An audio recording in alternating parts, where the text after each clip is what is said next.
What's up, fellas? Welcome back. It's another Commish message, week number 3, 2010 season.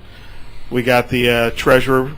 Man, this is just going to be a co-hosted Commish message every week. It's looking that way. Yeah, I'm in for that. I think Volzer's down here for the Commish Always message. here to support the lump. Definitely, man. Thank you. I appreciate it. No problem. It's a two-man show here. Anybody else can come too. Please. Yeah, definitely. The more the merrier. It would be nice to mix it up in here. We would like to do an owner spotlight, so any owner that would like to come through and let us interview them for the Commish message, or maybe even a midweek message, we would definitely be up for that. So just hit us up on the PM private message, either us, one of us, and we'll set that up.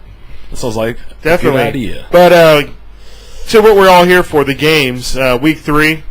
Congratulations to Fuck You. Takes the weekly prize with the high score of the season, 174 points. Tacoma Nice Weekly. Yeah, Tacoma Nice size, Weekly. over $200. Over $200. Congratulations to him. Made a crazy trade to the team he was playing that week, but ended up working out for him that week. So give him props for that. And I think he would have had the money either way, but I think that trade worked out for him better this week. Definitely. But we'll get into his game here in just a moment. But the first game we're going to start off with today is the Brewdogs taking out the Mollywoppers, 102-96. Brewdogs gets his first win, goes to 1-2. Mollywoppers falls to 1-2. Brewdogs didn't have a huge score, but Brady with 43, Tony Gonzalez with 18, and Marion Barber chipped in 11, got him that win. Oh, Steve Smith as well from the New York Giants with 11. We're the only ones over in double-digit points for him.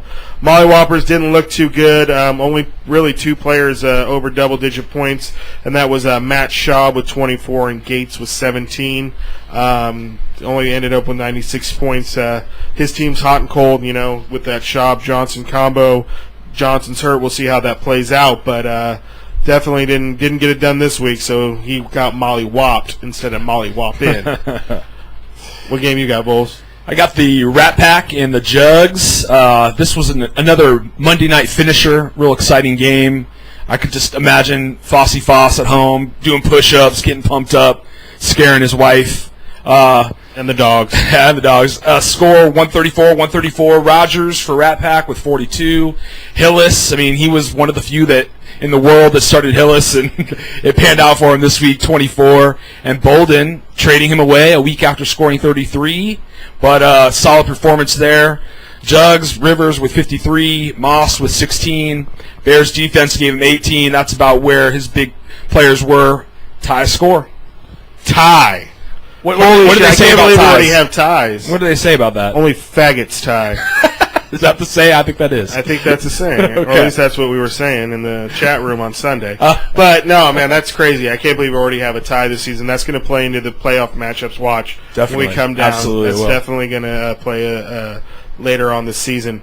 In the next game, we're going to get Sac Valley Players gets his first win, 127 against the A team, 117. So he pulled out that win. I think Sac Valley Players, after maybe fucking up at the draft, taking Favre, I'm not sure if that's a fuck up or he's just not performing, but he found himself a quarterback with Kyle Orton. Kyle Orton has been pretty solid this year if you guys haven't been paying attention. He came through with 51 for him, so, man, hello. Kyle Orton with 51.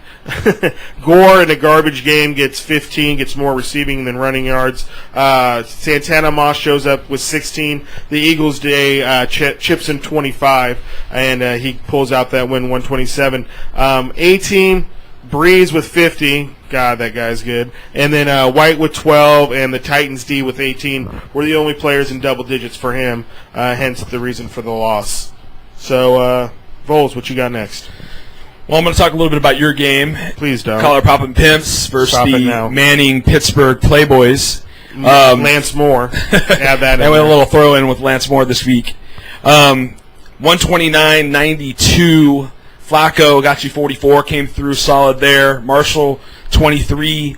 However, 49ers defense -2. Ouch. Ouch. The first one to get penalized with the new defensive scoring, and you knew that shit was going to happen to me. You knew that I was going to be the first one to get penalized by that. Patty got 50 and 26 from Pittsburgh and Manning, and Lance Moore threw in 29. So, Lump, this leaves you battling for last place this week. The recent poll that was set up had 40% of the people that responded. I sure would like to know who the 2 people that never vote, but that's beyond the point. 40% of the people that did vote voted your team as the worst team in the league. How do you respond to that?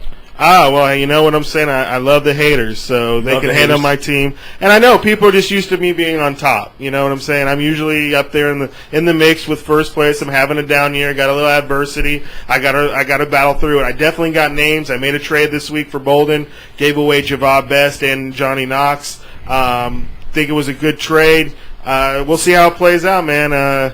I got names, I got trade bait, so hopefully we'll see what it's like in a couple weeks. I might be trying to fill some holes. Anything can happen, we know that. But much. Defense definitely needs to do a better job for me. Tight end, I'm hurting at, and I would say quarterback, but I just got 44 points from my quarterback, so I really can't.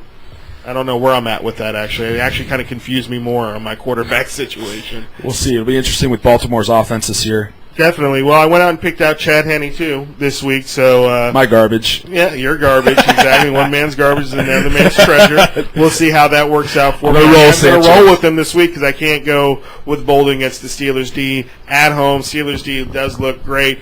But then again, it's like, fucking who starts Lance Moore? And he goes off for 30. And then who in the hell starts Peyton Hillis against the Ravens defense? And he gets off for 30 points or close to 30 points. He's ranting now. All right, let's get back to the games. You got the next game up.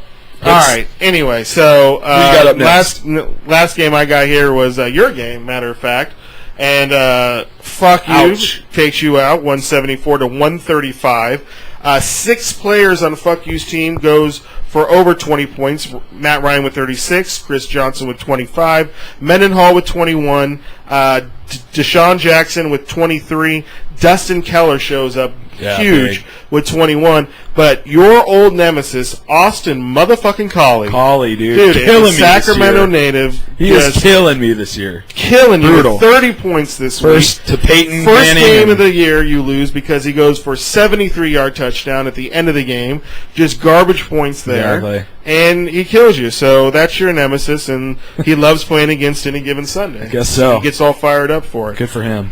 You get led by the guy you just traded for, Romo. You're riding your Cowboys now. Riding back on the Cowboy train. Pleasant surprise, and got to give you props for drafting him. But Darren McFadden showing up with 18, been solid for you all year, man. He really has. I hope he continues to step up. Yeah, definitely been a number 1 running back. Low number 1, high third number in the 2. league in rushing yards this year so far. Definitely. And then you got Turner with 19.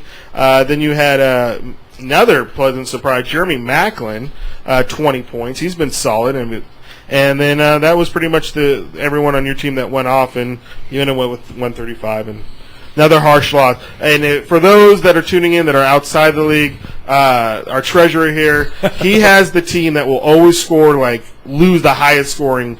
He always seems like, I can't wait to play this guy because I just know my team will be the highest scoring that week. I really think this stems back to 2004. I think I was sitting in my living room and I said, if I can beat Duke for the championship, I don't care if I ever win a fantasy football game again. And I think it's come true. The fantasy gods have cursed you since. You sold your soul. Every year it seems like I'm battling up from the bottom. Well, but now that's what I'm doing. I'm having to battle up from the bottom, and we'll see how that goes for me. But well, speaking of the bottom and Duke, URSO had the bottom score in the league this week with 84. Lada, 133. His team continues to come on strong. Michael Vick was playing out of his mind last week. That guy is on a whole new level. He must have had a lot of time to think in prison about his strategy because that guy is playing out of his head right now. Yeah, Benson with 20 and AP, solid 34. I mean, solid. That seems to be his average, I think, week to week. So, all it would take this week for Britt was Vick and AP to beat Duke. Duke, Cuddy, 28. Decent game, nothing special there. Packers defense 12, and everyone else was in single digits. So obviously this is a big hit this week for Duke, but he'll bounce back. Just an off week. 2 major injuries too to contend with now. That's right, with Ray Rice and Pierre Thomas. That's true. So he's down. Decimated running back back situation. Definitely. So and what's his record right now? Is he 2-1? Yeah, he's 2-1. That was his first loss.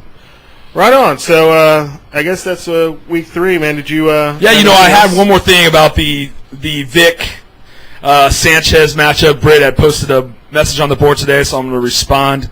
I like Sanchez at Buffalo. I think if he can keep me in the ball game against Vic, I know Vic is going to go off probably big at home against Washington. I think with the running backs, I have a slight edge, especially with Benson coming up on the IR today, although they may just be resting him, so we'll see on that. I think in the wide receiver matchup, I have a big edge against you this week, Britt. Welsh Welker, yeah, I mean, he's solid, but and he could go off, and he probably will against my team, but Amendola, Hayward Bay, bagak. And the defensive matchup, with the Jets of Buffalo, I think it's a little bit better than Carolina with New Orleans this week. So we'll see. I know any given Sunday, but I like my chances. Yeah, D'Angelo Williams is due too, so don't overlook him. Don't overlook him.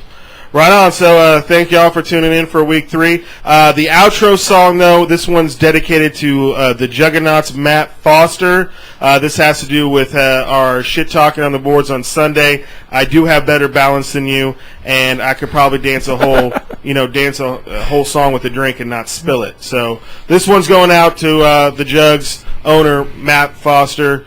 From me to you, buddy. Love you. Oh, peace. No homo. You know I'm gon' get. When I hit the club, it's just me and my niggas. Throw your T's up, man, I represent this. Oh, you know what it is? Yeah, you know what it is. Betcha I could dance a whole song and don't spill it. Betcha I could dance a whole song and don't spill it. Betcha I could dance a whole song and don't spill it. Drink in my hand and I bet I won't spill it. Drink in my hand and I bet I won't spill it. Drink in my hand and I bet